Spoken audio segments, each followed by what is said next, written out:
জালুকবাৰীৰ গধূলি অতুল ভট্টাচাৰ্যৰ ৰচিত কবিতা।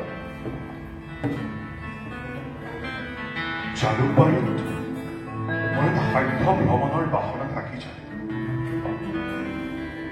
বতাহে যেতিয়া উন্মাদ কৰি তোলে কৃষ্ণচূড়াৰ তাল, মই ভোকাতুৰ হৈ উঠো। জালুকবাৰীৰ নিগিলাচ গধূলিৰে মোৰ যেন পিয়াহ নপলায়।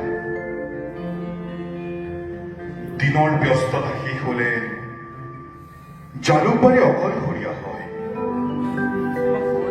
ইউনিভাৰ্চিটিৰ বুকু উদংগৰে গুচি যায় ছাত্ৰ ছাত্ৰী, নিষ্ঠাবান প্ৰফেচৰ। গাড়ীৰ আহযাহ কমি আহে, খলকনি শেষ হয়। তীব্ৰ বেগেৰে গুচি যায় আজাৰাৰ মিনি বাছ, বিহুন কেণ্টাৰ। জালুকবাৰীৰ ফুটপাথে ফুটপাথে মোৰ এক সাধ্য ভ্ৰমণৰ বাসনা থাকি যায়।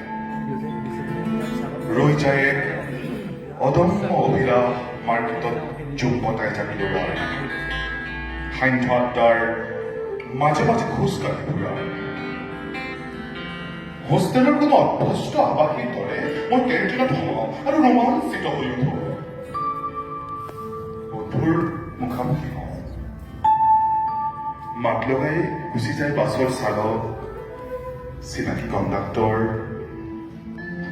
গধূলি যেতিয়া চঞ্চল হৈ উঠে জালুকবাৰীৰ যৌৱন, মই মোৰ নিজৰ প্ৰেমত পৰোঁ।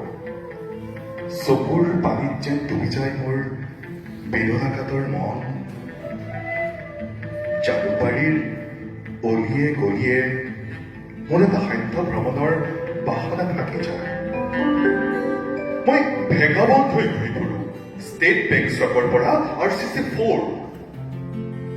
ব্যগ্ৰ হৈ শুনো সুন্দৰবৰীৰ কোনো গৰখীয়া ল'ৰাৰ কুহুৰি।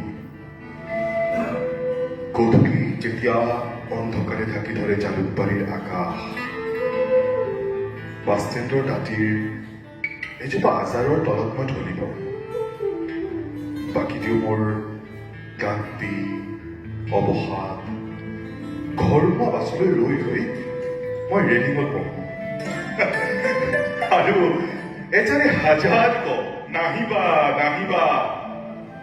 মই পিছদিনা আকৌ আহোঁ। ধন্যবাদ।